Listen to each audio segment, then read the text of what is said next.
Hello friends, welcome back to my channel. మీరు ఎప్పుడైనా పితిక పప్పుతో బిర్యానీ కానీ లేకపోతే పులావ్ కానీ తిన్నారా? చాలా టేస్టీగా ఉంటుంది. మీరు ఎప్పుడు కానీ ఇలా ట్రై చేయకపోతే ఒక్కసారి ట్రై చేయండి. ద బెస్ట్ అండ్ పర్ఫెక్ట్ పితిక పప్పు బిర్యానీ ఎలా తయారు చేయాలో చూద్దాం. దీనికోసం ముందుగా అనపకాయలు తెచ్చుకొని ఈ గింజలను ఒలుచుకొని రాత్రంతా ఈ గింజల్ని నీళ్ళలో నానబెట్టుకోవాలి. ఇలా రాత్రంతా నానబెట్టుకోవడం వల్ల మనకు పొట్టు అనేది ఈజీగా వచ్చేస్తుంది. చూడండి, ఇక్కడ చూపించినట్లు మనము జస్ట్ ఇలా అంటే పొట్టు అనేది మనకు ఊడిపోయి గింజ అనేది సపరేట్ అయిపోతుంది. ఇలా మనము గింజలన్నిటినీ ఇలా పీల్ చేసి పెట్టుకోవాలి. బిర్యానీ కోసం 5 మీడియం సైజు ఎర్రగడ్డలు, 5 మీడియం సైజు టమోటాలు, 3 ఉల్లగడ్డలను సన్నగా కట్ చేసి పెట్టుకోవాలి. ఇందులోకి 2 నుంచి 3 వరకు పచ్చిమిర్చిని కూడా వేసుకోవాలి. పచ్చి బఠానీలు 1 కప్పు, 1 కప్పు పుదీనా, 1 కప్పు కొత్తిమీర, 1 కప్పు మీల్ మేకర్స్ తీసుకొని వేడి నీళ్ళలో ఒక 15 నిమిషాల వరకు నానబెట్టుకోవాలి. మీల్ మేకర్స్ అనేది కంప్లీట్గా ఆప్షనల్. మీకు కావాలంటే వేసుకోండి, లేకపోతే వద్దు. ఇలా మనము నీళ్ళలో నానబెట్టుకోవడం వల్ల అవి కొద్దిగా మెత్తబడతాయి. తర్వాత నీళ్ళు బాగా పిండేసుకొని పక్కన పెట్టుకోవాలి. ఒక 15 నిమిషాల తర్వాత అందులో ఎక్స్ట్రా స్టార్చ్ అంతా పక్కకు వచ్చేస్తుంది. బాస్మతి రైస్ ఒక 4 కప్స్ తీసుకొని బాగా కడిగి ఇది ఒక అరగంట సేపు నానబెట్టుకోవాలి. మనము బిర్యానీకి బాస్మతి రైస్ బదులుగా నార్మల్ రైస్ అయినా వేసుకోవచ్చు. స్పైసెస్ బిర్యానీవి మీ ఇష్టం, మీ చాయిస్, మీ దగ్గర ఏవి అవైలబుల్ ఉంటే అవి తీసుకోవచ్చు. ఒక ప్రెషర్ కుక్కర్ పెట్టుకొని 3 టేబుల్ స్పూన్ వరకు నూనె కానీ నెయ్యి కానీ వేసుకొని మనం తీసుకున్న స్పైసెస్ అంతా వేసుకొని 1 నిమిషం వరకు ఫ్రై చేసుకోవాలి. ఎక్కువసేపు ఫ్రై చేయకూడదు, 1 నిమిషం అయితే సరిపోతుంది. 1 నిమిషం తర్వాత మనం సన్నగా కట్ చేసుకున్న పచ్చిమిర్చి, అలాగే సన్నగా కట్ చేసి పెట్టుకున్న ఎర్రగడ్డలు వేసుకొని ఈ ఎర్రగడ్డ అనేది పచ్చివాసన పోయే వరకు బాగా వేయించుకోవాలి. మనం ఇవంతా వేయించుకునేటప్పుడు మంట అనేది ఖచ్చితంగా మీడియం ఫ్లేమ్లోనే ఉండాలి, హై ఫ్లేమ్ పెట్టద్దండి. మనకు ఎర్రగడ్డ అనేది మెత్తగా ఉడికితే చాలు.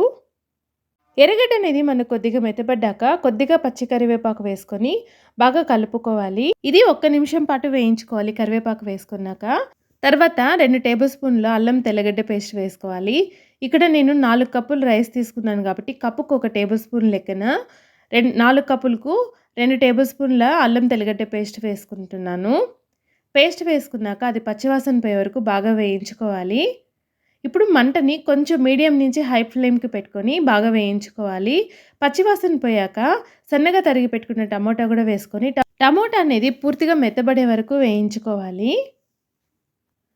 మనకు టమోటా అనేది ఎంత బాగా వేగితే టేస్ట్ అనేది బిర్యానీ అంత బాగుంటుంది. ఇందులోకి కొంచెం ఉప్పు, కొద్దిగా పసుపు, అంటే 1/2 టేబుల్ స్పూన్ వరకు ఉప్పు తీసుకోవాలి, 1/2 టేబుల్ స్పూన్ వరకు పసుపు వేసుకోవాలి. 2 వేసుకున్నాక బాగా కలుపుకొని టమోటాని బాగా మెత్తగా అయ్యే వరకు ఉడికించుకోవాలి మూత పెట్టేసుకొని. అంటే మనకు టమోటా అనేది మెత్తబడటంతో పాటు అందులో నుంచి నూనె అనేది పైకి తేరే వరకు బాగా ఉడికించుకోవాలి. చూడండి, ఒక 2 నుంచి 3 నిమిషాల వరకు మనకు టైం పడుతుంది. మనకు నూనె అనేది బాగా పైకి వచ్చింది కదా. ఇప్పుడు మనం తరిగి పెట్టుకున్న వెజిటబుల్స్ అన్నీ ఇందులోకి వేసుకోవాలి. ఉల్లగడ్డ, మనం నానబెట్టి పక్కన పెట్టుకున్నాం కదా మీల్ మేకరు, పచ్చి బఠానీలు, మనం తీసుకున్న పితిక పప్పు అన్నీ వేసుకొని బాగా ఆ మసాలా అంతా ఈ మనం తీసుకున్న ఈ వెజిటబుల్స్కి పట్టేటట్లు బాగా కలుపుకోవాలి. కలుపుకున్నాక ఒక 3 నిమిషాలు మూత పెట్టేసుకొని అలాగే వదిలేసేయాలి. ఆ మసాలా అంతా ఈ వెజిటబుల్స్కి పడుతుంది. 3 నిమిషాల తర్వాత మూత ఓపెన్ చేసి చూద్దాం. చూడండి, మసాలా అంతా మనం తీసుకున్న వెజిటబుల్స్కి అంతా బాగా పట్టింది కదా. ఇప్పుడు ఇందులోకి 1/2 టేబుల్ స్పూన్ వరకు కారపొడి, మనము ఆల్రెడీ పచ్చిమిర్చి వేసుకున్నాం కాబట్టి దానికి తగినట్టు కారపొడి వేసుకోవాలి. అలాగే 1/2 టేబుల్ స్పూన్ వరకు ధనియాల పొడి వేసుకొని ఇవి 2 ఈ వెజిటబుల్స్కి బాగా పట్టేటట్లు కలుపుకోవాలి. మీరు ఇంకా బాగా స్పైసీగా తినే వాళ్ళైతే మీరు ఇంకా కూడా యాడ్ చేసుకోవచ్చు. మళ్ళీ మూత పెట్టేసుకొని ఒక 2 నిమిషాలు ఉడికించుకోవాలి. గుర్తుపెట్టుకోండి, మనం అల్లం వెల్లుల్లి పేస్ట్ వేసుకున్నప్పుడు మాత్రమే మంటని హై ఫ్లేమ్లో పెట్టుకోవాలి. మిగతా అంతా మీడియం టు లో ఫ్లేమ్లోనే అడ్జస్ట్ చేసుకుంటూ వేసుకోవాలి. ఇప్పుడు ఇందులోకి మనం తగినంత నీళ్లు వేసుకోవాలి. 4 కప్పులు బాస్మతి రైస్ తీసుకున్నాం కాబట్టి 1 కప్పుకు 1.5 కప్పు కొలత ప్రకారం వేసుకోవాలి. ఇది బాగా మరిగించుకోవాలి ఈ నీళ్లను. చూడండి, మనకు నీళ్ళు అనేది బాగా మరిగిపోయాయి కదా. మనం ఇప్పుడు నానబెట్టి పెట్టుకున్న బాస్మతి రైస్ వేసుకోవాలి.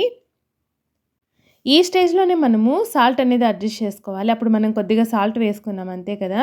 ఇప్పుడు తగినంత సాల్ట్ వేసుకొని, మూత పెట్టేసుకొని 2 విజిల్లొచ్చే వరకు ఉడికించుకోవాలి. మనము బాస్మతి రైస్ తీసుకున్నాం కాబట్టి 2 విజిల్లయితే సరిపోతాయి.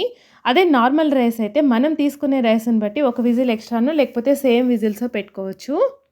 మనం తీసుకునే రైస్‌ని బట్టి విజిల్స్ అనేది అడ్జస్ట్ చేసుకోవాలి. కుక్కర్ మూత బాగా చల్లారాక మూత ఓపెన్ చేసి చూద్దాం. మనకు అన్నీ కరెక్ట్‌గా ఉడికిపోయినాయి. అలాగే రైస్ కూడా చూడండి పొడి పొడిగా వచ్చింది. మనము నీళ్ళనేది కరెక్ట్‌గా వేసుకున్నామంటే ఇలా మనకు పొడి పొడిగా వస్తుంది. 2 విజిల్లకే చూడండి ఎంత బాగా ఉడికిపోయిందో అంతా.